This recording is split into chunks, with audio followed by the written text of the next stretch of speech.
Hello students, how are you all? Hope you all are doing well. Today we will study lesson 6 material around us from our science NCERT book Curiosity. So let's get started. Chapter 6 Materials Around Us. Now what do you mean by the term material? Material means that it is a substance which is used to create objects. For example, if we say uh, there are many things which are around us, right? So when we see the things or the objects, for example, if we see a chair is an object and it is made up of wood. So wood here is the material. So material around us, in this chapter we will read about the objects which are around us and the material from which they are being made. So let's start reading the lesson. The materials used to make the crucible vessel used to melt substance are clay and iron. So material which is used to make crucible here is a vessel, a बर्तन is ऐसा बर्तन जिसमें substance melt किया जाता है. So a vessel which is used to melt substance are clay and iron. Observing objects around us. Gulan and Shita are thrilled to go to their new class after the summer break. They enter their classroom and start talking. What have you brought to school today? Asked Shita. So Gulan and Shita are thrilled. They are very excited to go to school after the uh, summer break. So when they enter the classroom, they started talking with each other. Gulan and Shita, this is the example given over here. Okay, तो गुलन और शीता जो है वो school जाते हैं after the summer break. तो वहां जाके क्या होता है, they started talking with each other कि आज आप क्या लेकर आए हो स्कूल. ओके, जब हम समर ब्रेक के बाद या न्यू सेशन में when we go to school, हम कुछ ना कुछ नया ज़रूर लेके जाते हैं, चाहे वो पेंसिल बॉक्स हो, चाहे वो नोटबुक हो, चाहे वो न्यू बैग हो. So we take things, new things when we go to school. The same way गुलर एंड शीता भी जो है वो आपस में यही बात कर रहे हैं कि तुम स्कूल क्या लेके आए हो. Look, I have a new notebook. I also have a new notebook and pen.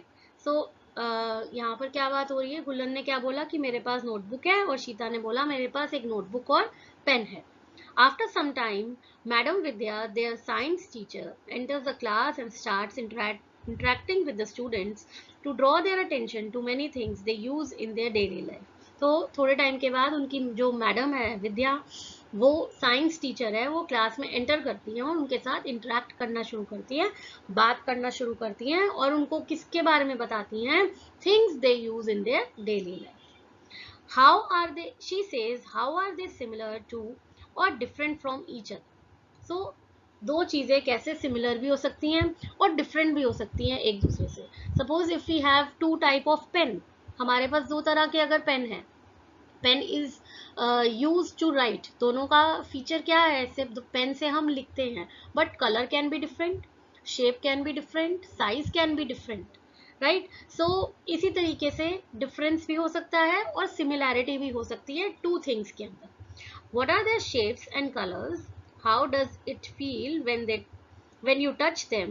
Are some of them heavier than others?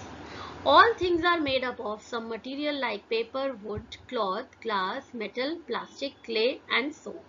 तो हर मटेरियल जो मतलब हर थिंग जो है वो मटेरियल से जरूर बनी हुई है, चाहे वो पेपर हो, चाहे वो वुड हो, क्लॉथ हो, ग्लास हो, मेटल हो, प्लास्टिक हो, क्ले हो, कोई भी मटेरियल हो सकता है. हर चीज जो हमारे आसपास है, each and every object is made up of some or the other material.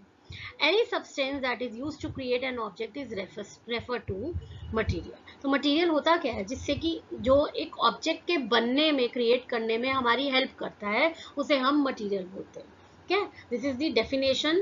Any substance which is used to create an object, it is called material.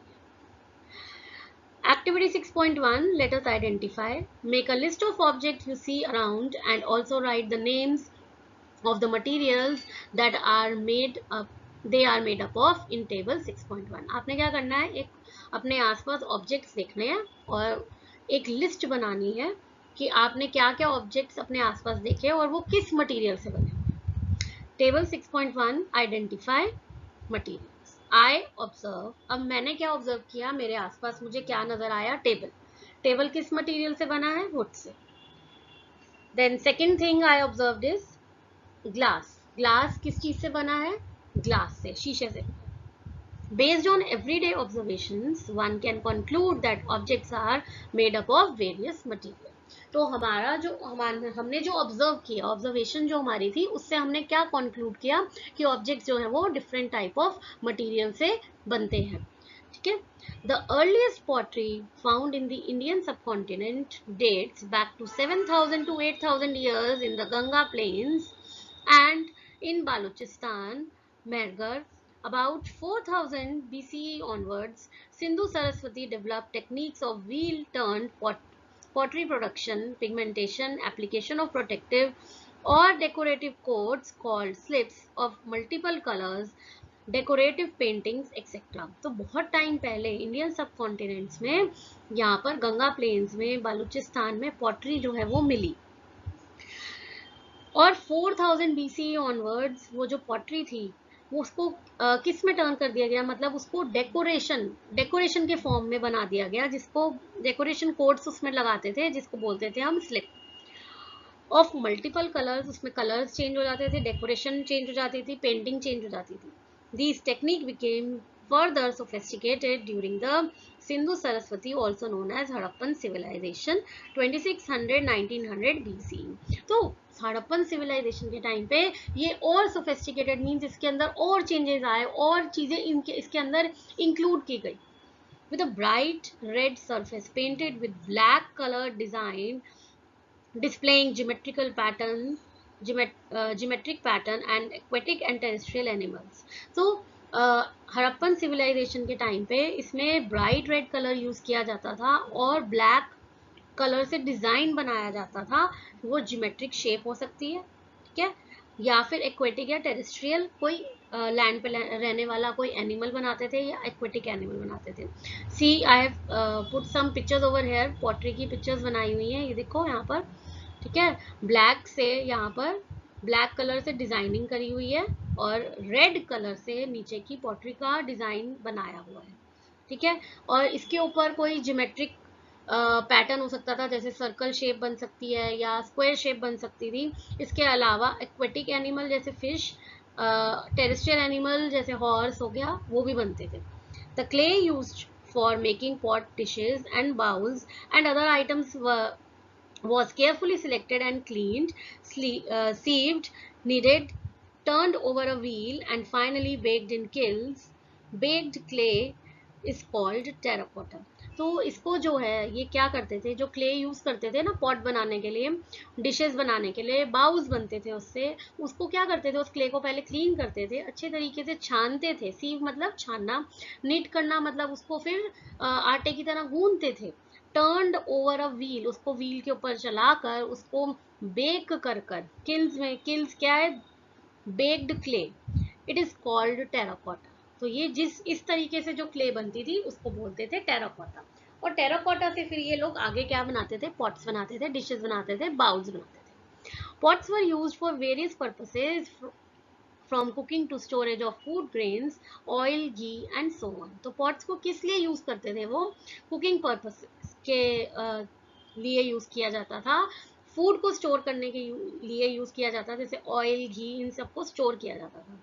Some were very large storage jars and other pottery items are exhibited at the National Museum, New Delhi. तो कई बहुत बड़े बड़े storage jars बने और कई pottery items आज भी ऐसी हैं जो नेशनल म्यूजियम न्यू दिल्ली में एग्जीबिशन पे लगी हुई है, एग्जिबिट हो रखी हैं लोगों के देखने के लिए, right. Now let us explore materials further. 6.2 how to group material. अब इन मटेरियल्स को हम ग्रुप कैसे करें। Activity 6.2 let us group the objects shown in figure 6.1 based on any common properties such as shape, color, hardness, softness, shine, dullness or materials they are made up of. हमने क्या करना है, ये जो हमें आइटम्स यहाँ दिए हैं इनको ग्रुप करना है, किसके बेसिस पे, हार्डनेस के बेसिस पे कर सकते हैं, सॉफ्टनेस के बेसिस पे, शाइन के बेसिस पे, डलनेस के बेसिस पे, कलर, शेप के बेसिस पे. Which property did you use to group the objects in activity 6.2. तो अब जैसे हमने यहाँ पर सपोज ये जो दिया हुआ है ये टेराकोटा या क्ले का है, ठीक है, और यहाँ जो हमें नीचे यहाँ पे जो बाउल दिया हुआ है ये भी जो ये टेराकोटा का है, तो हमने इसको मटेरियल किसके अकॉर्डिंग कर दिया कि ये किससे बना हुआ है, टेराकोटा, ठीक है. और देन वी कैन ग्रुप, यहाँ पर हमें ये दिया हुआ है, यहाँ पे हमें पेंसिल दी हुई है, यहाँ पे हमें पेंसिल कलर दिया हुआ है, इसको हम ग्रुप कर सकते हैं, इन आइटम्स को हम ग्रुप कर सकते हैं. देन हार्ड आइटम्स में भी हम ग्रुप कर सकते हैं, जैसे यहाँ पे हमें स्केल दिया है, ये भी हार्ड है यहाँ पर, ठीक है, और यहाँ ये कैक्टस दिया है, ये हार्ड है. हार्ड आइटम्स हो गई, लॉक दिया हुआ है, ठीक है, लॉक जो है वो स्टील का है, तो स्पून और लॉक को हम जो है साथ में कंबाइन कर सकते हैं. नोटबुक है, यहाँ पर नोटबुक दी हुई है, तो नोटबुक है, और नोटबुक को हम कह सकते हैं, नोटबुक और यहाँ 2 कॉपीज भी दी हुई हैं, नोटबुक और कॉपीज को हम साथ में कंबाइन कर सकते हैं. तो इस तरीके से हम जो है इनको कंबाइन कर सकते हैं according to their, we can combine according to their shape, colour, hardness, softness, ठीक है. तो हमने यहाँ पे जो प्रॉपर्टी यूज करी है, did your friends group objects based on the similar property, what did you learn from this activity. आपने इससे लर्न क्या किया है, इस एक्टिविटी से. You must have noticed that an object can be made from different material and some materials can be used to make more than one object. मतलब कि object बनता तो मटेरियल से है, बट यहाँ पर ये भी दिया है कि कई मटेरियल्स ऐसे हैं जो एक ऑब्जेक्ट से ज़्यादा ऑब्जेक्ट्स बना रहे हैं, ठीक है. जैसे कि अगर हम यहाँ पर ये एग्जांपल ले लें, जैसे सपोज पेंसिल है, वो वुड से बनी है, और यहाँ पे जो स्टिक दी हुई है हमें, कि स्टिक पड़ी है, ये भी वुड से बनी है, तो दो दो चीज़ें हैं जो वुड से बनी हुई है, ठीक है. तो एक जो मटेरियल है वो और भी ऑब्जेक्ट्स बना सकता है, ऐसा ज़रूरी नहीं है कि अगर टेबल वुड से बनी है तो चेयर वुड से नहीं बन सकती, ठीक है. So the method of arranging the objects into group is called classification. तो जब हम इनको ग्रुप करते हैं, इनकी ग्रुपिंग करते हैं ऑब्जेक्ट्स की, इसको हम बोलते हैं क्लासिफिकेशन या क्लासिफाई करना ग्रुप को. ठीक है. Objects can be classified on the basis of common property that they have. तो उनके अंदर जो कॉमन प्रॉपर्टी है उसके अकॉर्डिंग हम इनको क्लासिफाई कर सकते हैं. This is the definition of classification. Classification की डेफिनेशन क्या है, the method of arranging the objects into groups is called classification. Similarly we can classify materials based on certain properties. तो अलग अलग प्रॉपर्टीज के बेसिस पे, उनकी हार्डनेस के बेसिस पे, सॉफ्टनेस के बेसिस पे, शाइन के बेसिस पे, शेप के बेसिस पे, इन सब के बेसिस पे हम इनको क्लासिफाई कर सकते हैं. Activity 6.3, let us think. Let us think what materials we can use to make a tumbler. Fill in the names of the material in the same space provided in figure 6.2. अभी एक tumbler हमें दिया है और वो कह रहा है कि आप इसमें ये लिखोगे किस किस मटेरियल से बन सकता है, ठीक है. जैसे हमने पीछे पढ़ा कि एक ऑब्जेक्ट जो है, एक जो मटेरियल है वो एक से ज़्यादा ऑब्जेक्ट भी बना सकता है. तो सेम वे में वो यहाँ पे पूछ रहा है हमसे कि ये जो टम्बलर है ये किस किस ऑब्जेक्ट, किस किस मटेरियल से बना है. One we can write glass, then plastic, plastic से भी बनता है tumbler, steel, and then we have copper.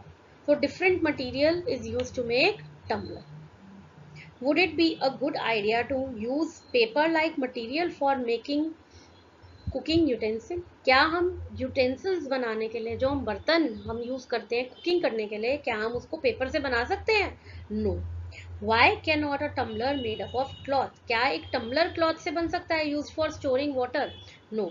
The materials that are required to make a tumbler should be capable of holding water. जिस भी material से एक tumbler बन रहा है, अगर ग्लास से बन रहा है, प्लास्टिक से बन रहा है, स्टील से बन रहा है, कॉपर से बन रहा है, तो उनके अंदर इतनी कैपेसिटी होनी चाहिए, इतनी कि वो उस इतने केपेबल होने चाहिए कि वो पानी को होल्ड कर सके, तभी उस टम्बलर का फायदा है. नहीं तो अगर वो पानी को होल्ड ही नहीं कर सकते, then there is no use of using a tumbler. What decides which material should be used for making an object? तो क्या डिसाइड करता है कि एक ऑब्जेक्ट किस मटेरियल से बनना चाहिए? We choose a material to make an object depending on its properties and purpose for which the object is to be used.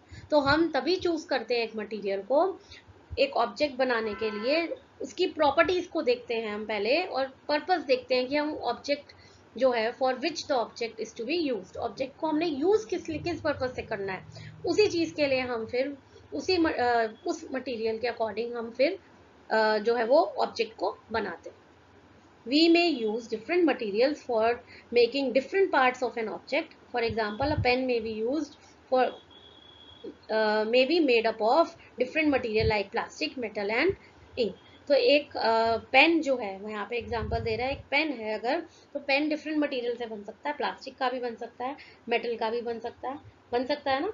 तो हमें पता होना चाहिए कि हमें जो ऑब्जेक्ट है वो किस पर्पस के लिए यूज करना है, ठीक है, और उस ऑब्जेक्ट की क्या प्रॉपर्टी है, तभी हम मटेरियल को चूज कर सकते हैं. So this is the important thing here, that how can we choose a material for a particular object. तो वी चूज अ मटेरियल कैसे चूज करते हैं, to make an object depending on its property and the purpose for which the object is to be used. Okay. Why are different material used for making balls for various sports? क्यों अलग अलग material use किया जाता है balls बनाने के लिए अलग अलग for various sports. Can a cricket ball be use to play tennis, क्या हम क्रिकेट बॉल से ही टेनिस खेल सकते हैं. Activity 6.4, late us explore. Figure 6.3 illustrates a variety of balls that are of same size but made up of different material. तो activity 6.3 जो figure है यहाँ पर, इसमें हमें डिफरेंट बॉल्स दिखाई हुई हैं. यहाँ पर tennis ball, cricket ball, hand exercise ball. इन बॉल्स का साइज सेम है बट ये अलग अलग मटेरियल से बनी है. अब इस एक्टिविटी में हमें क्या करना है, take each ball and drop it from a fixed height. हर बॉल को लेकर आपने एक फिक्स्ड हाइट से उसको नीचे फेंकना है. Note the height to which the ball bounces and record it in table 6.2. आपने क्या करना है, आपने देखना है कि बॉल कैसे बाउंस करती है और उसको आपने रिकॉर्ड करना है इस टेबल के अंदर. Identify the ball that achieves the highest bounce. सबसे हाईएस्ट बाउंस कौन सी वाली बॉल करती है, हमें ये फाइंड करना है. ठीक है, सो लेट अस फाइंड आउट. आप ये घर पे भी एक्टिविटी ट्राई कर सकते हो, आपके पास बॉल्स होंगी घर पे, tennis ball, cricket ball and hand exercise ball. Hand exercise ball नहीं भी हो तो आप दूसरी कोई बॉल भी यूज कर सकते हो, वॉलीबॉल आप यूज कर सकते हो आइदर, और you can use a football. Okay, so let us see. Tennis ball को जब हम ऊपर से ड्रॉप करेंगे एक हाइट से, ठीक है, तो क्या होगा, बाउंसेस हाई, बहुत हाई बाउंस आएगा, ऊपर तक आएगा. ठीक है, cricket ball medium bounce, hand exercise ball low bounce. Any other we can take the example like I have taken here volleyball. तो वॉलीबॉल में बाउंस बहुत ही कम आएगा, ठीक है, बहुत ही कम आएगा, मतलब ना के बराबर आएगा bounce, right. So this was the activity. Discuss in class other properties of sports balls such as size, color, texture, and how high they bounce, and understand why balls are made up of specific material for specific sport. Observe figure 6.4 and group the objects as in as many different ways as possible. तो आपने क्या करना है, पहले तो आपने properties discuss करनी है स्पोर्ट्स बॉल की, कि उनका साइज क्या है, कलर क्या है, टेक्सचर क्या है, और वो कितना हाई जो है वो बाउंस करती हैं. ये आपने अभी लास्ट एक्टिविटी में ही पढ़ा है कि वो बाउंस कैसे करती है. क्यों, क्योंकि वो अलग अलग मटेरियल से बनी है इसलिए. Now you have to group these objects. ये जो ऑब्जेक्ट्स यहाँ पर हमें दिए हैं फिगर 6.4 में, इनको हमें ग्रुप करना है. अब हम इन्हें कैसे ग्रुप करेंगे, you might have group these objects according to their shapes और बाय देयर कलर और material they are made up of. अब शेप के अकॉर्डिंग हम इनको अगर हम शेप के अकॉर्डिंग इनको ग्रुप करते हैं या कलर के अकॉर्डिंग ग्रुप करते हैं, सपोज पिंक है तो पिंक को हम ग्रुप कर लें, या हम शेप के अकॉर्डिंग करें, जो कोनिकल शेप है उनको ग्रुप कर लें, क्यूबॉडिकल शेप है उनको ग्रुप कर लें, तो अलग अलग शेप्स को हम ग्रुप कर लें. यहाँ पे we have learned that materials may be classified on the basis of their property. For example, in the kitchen we usually store things in such a manner that similar utensils are placed together. Similarly, जब हम kitchen में होते हैं, आप अगर kitchen में जाओगे आप देखोगे वहां पे बहुत सारी चीजें पड़ी होंगी, बट आपने देखा होगा कि हम जब भी चीज़ों को स्टोर करते हैं तो इस तरीके से करते हैं कि सिमिलर चीज़ें, सिमिलर यूटेंसिल्स इकट्ठे पड़े हों. अगर ग्लासेस हैं तो ग्लासेस इकट्ठे पड़े होंगे, अगर आपके पास बाउल्स हैं तो बाउल्स इकट्ठे पड़े हैं, प्लेट्स हैं तो प्लेट्स इकट्ठे पड़ी हैं, और स्पून्स हैं तो स्पून्स इकट्ठे पड़े हैं. ऐसा नहीं है कि एक जगह प्लेट भी पड़ी है और उसी के साथ स्पून भी पड़ा हुआ है और उसके साथ बाउल भी पड़ा है और उसके साथ ग्लास भी पड़ा है, नहीं, ऐसा नहीं होता। Utensils are placed together, similar वाले जो है वो इकट्ठे, अगर छोटी प्लेट्स हैं तो वो इकट्ठी प्लेस करोगे, बड़ी प्लेट्स हैं तो वो इकट्ठे प्लेस करोगे। Similarly, a grocer usually keeps all type of spices in one corner, pulses and grains in another corner and so on. अगर आप एक ग्रोसरी शॉप पे जाओगे परचेज करने के लिए सामान, तो वहाँ भी यही होगा। अगर वहाँ आप जैसे स्पाइसेस देखो, मसाले देखोगे, वो एक कॉर्नर पे होंगे, बिस्किट्स लेने हैं वो एक कॉर्नर पे होंगे। ऐसा नहीं कि एक बिस्किट यहाँ पड़ा है और एक बिस्किट दूसरे कॉर्नर पे पड़ा है, नो। पल्सेस हैं वो एक कॉर्नर पे, ग्रेन्स है वो एक कॉर्नर पे, और आपको कोई सामान खरीदना है, सोप खरीदना है, तो वो एक कॉर्नर पे। तो हर सामान अलग अलग जगह पे, ठीक है, हर जो सामान है वो उसकी एक प्रॉपर स्पेस होगी, एक कॉर्नर होगा। You may also visit any chemist shop and enquire about how medicine are arrange. तो आप एक केमिस्ट शॉप पे जाकर भी देख सकते हो कि कैसे मेडिसिन को अरेंज किया होगा। मेडिसिन को नेम के अकॉर्डिंग वो अरेंज करते हैं। सब मेडिसिन जो नाम सेम नाम की मेडिसिन है उनको सबको एक साथ अरेंज करते हैं, और they arrange any other way, you have to find it out. ठीक है। 6.3 what are different properties of material। अब मटेरियल की क्या डिफरेंट प्रॉपर्टीज है, let us learn some more properties of material. 6.3.1 observe and identify appearance of material. Materials often look different from each other. Freshly cut wood, which is unpolished, has a distinct appearance quite different from that of iron।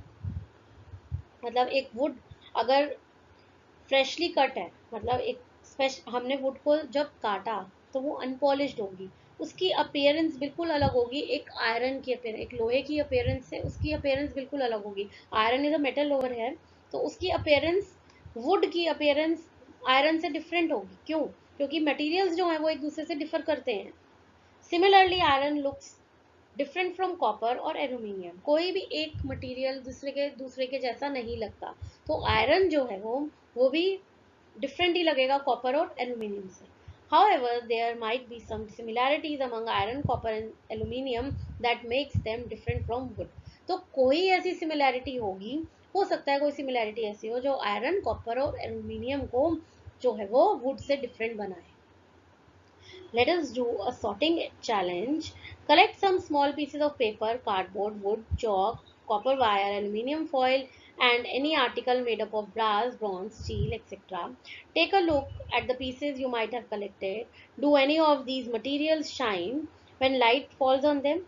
तो आपने क्या करना है, आपने एक sorting challenge लेना है। आपने कुछ पेपर्स लेने हैं, small pieces, cardboard, would, chalk, copper wire, aluminium foil, और कुछ चीज़ें ऐसी लेनी है जो ब्रास से बनी हो, ब्रॉन्ज और स्टील से बनी हो।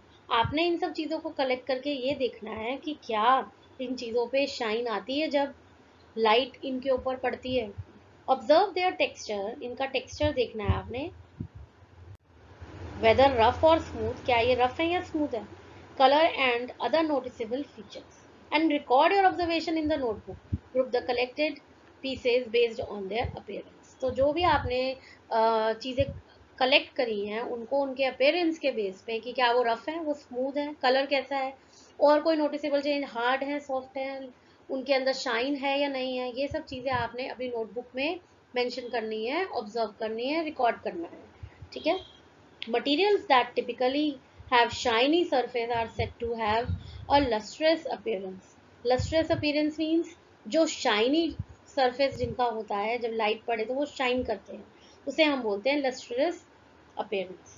ठीक है। Such material which are usually metals।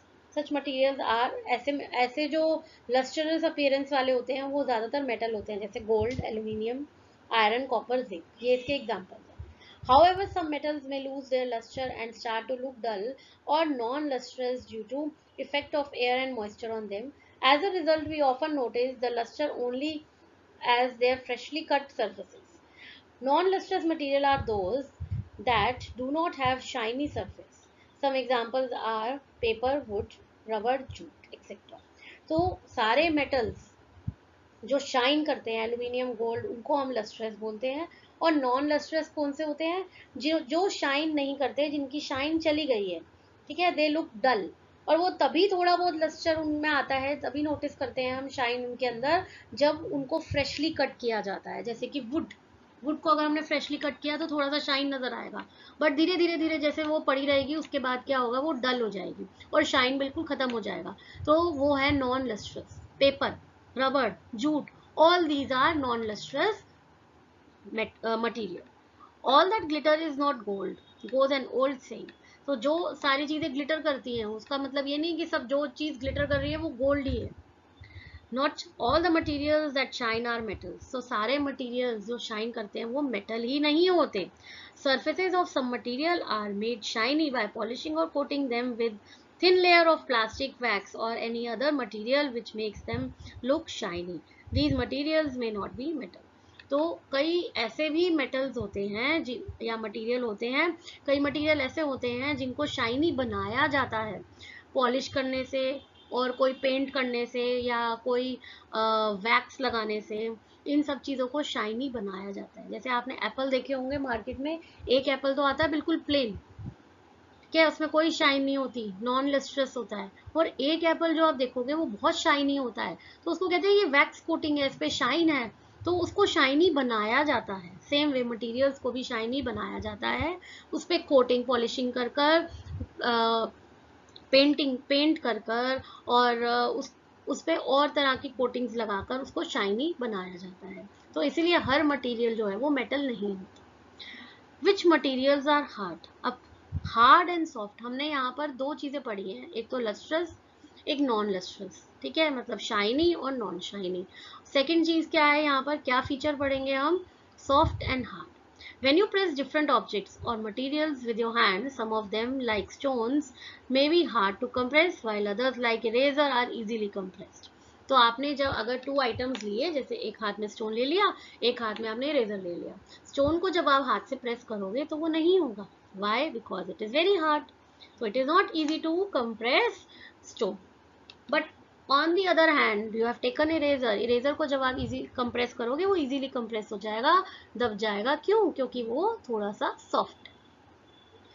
Take a metal key and use it to search the surface of a piece of wood, aluminium, stone, iron, candle, chalk, and any other material or object. Can some material be scratched more easily than others? हमने क्या करना है, एक metal की लेनी है, metal की लेकर हमने स्क्रैच करना है। वुड को स्क्रैच करके देखना है, एल्यूमिनियम को, स्टोन को, आयरन को, कैंडल को, चॉक को, ठीक है। तो हम जब वुड को करेंगे तो वुड इजीली स्क्रैच नहीं होगा, एल्यूमिनियम नहीं होगा, स्टोन नहीं होगा इजीली स्क्रैच, आयरन नहीं होगा। whereas when we use it on candle, candle easily scratch हो जाए, चॉक इजीली स्क्रैच हो जाएगा। Can some materials be scratched more easily than others? Yes, true. Materials which can be compressed or scratched easily are soft. तो candle और चौक इनको easily हमने compress कर दिया, स्क्रैच कर दिया, तो ये मटेरियल्स होते हैं soft material. while other materials which are difficult to compress or scratch are called hard material. तो जिनको हम इजीली कंप्रेस नहीं कर पा रहे, डिफिकल्ट हो रहा है उन्हें कंप्रेस करना या स्क्रैच करना, they are the hard material. However, these properties are relative in nature. For example, rubber is harder than sponge but softer than iron. Now, activity 6.5, let us observe. Hold the objects given in table 6.3 with your hands. Feel whether the objects are hard or soft. Find out the material they are made up of. Enter your observation in 6.3. आपने क्या करना है, few objects को hold करके देखना है अपने hand में और आपने check करना है क्या ये hard है या soft है, और अपनी ऑब्जर्वेशन को आपने लिखना है। ये नॉन लस्ट्रस मटेरियल है, graphite and wood, and lustrous items gold, silver, copper. Lustrous means जो शाइनी होते हैं, नॉन लस्ट्रस जो शाइनी नहीं होते, राइट। नाउ टेबल 6.3, हार्ड और soft objects and the materials they are made up. अब यहाँ पे ऑब्जेक्ट नेम दिए, हमें फाइंड करना है अपने हैंड में रख के कि ये हार्ड है या सॉफ्ट है, और मटेरियल ये किससे बना है। First thing is brick, brick hard होती है और किससे बनती है, बेक्ड क्ले से। Second is water bottle, water bottle किससे बनती है, हार्ड होती है और स्टील से बनती है, ठीक है। आपने अपनी वाटर बॉटल देखी होगी, स्टील से बनी होती है तो वो हार्ड होती है। Pillow, pillow is very soft, it is made up of cloth. Tumbler. Tumbler again is hard, made up of steel. Table. Hard, made up of wood. Sweater is soft, made up of wool. Any other? I have taken here spoon. Yes, spoon is soft and it is made up of plastic. So these are the objects, then whether they are hard or soft, and the material from which they have been made from. Compare your observation with the observation of your friends and discuss. You have learned that materials can have different properties like luster, hardness, softness, and color. Can you think of any other properties that are shown by materials? Let us explore it further. तो यहाँ पर क्या बताया हमें कि materials की हमने क्या प्रॉपर्टी लर्न करी है. हमने लर्न करी है lustre, non lustrous. Lustre means shiny, non lustre means non shiny. Hardness, if they are hard to touch, not easy to compress. Softness, when they are soft to touch and they are easy to compress. And we have also learned about their colors. And there are more properties of material which we are going to explore it further. But for understanding it further, you have to watch my next video, and please do subscribe my channel Educational Corner. See you in part 2 video. Take care. Goodbye.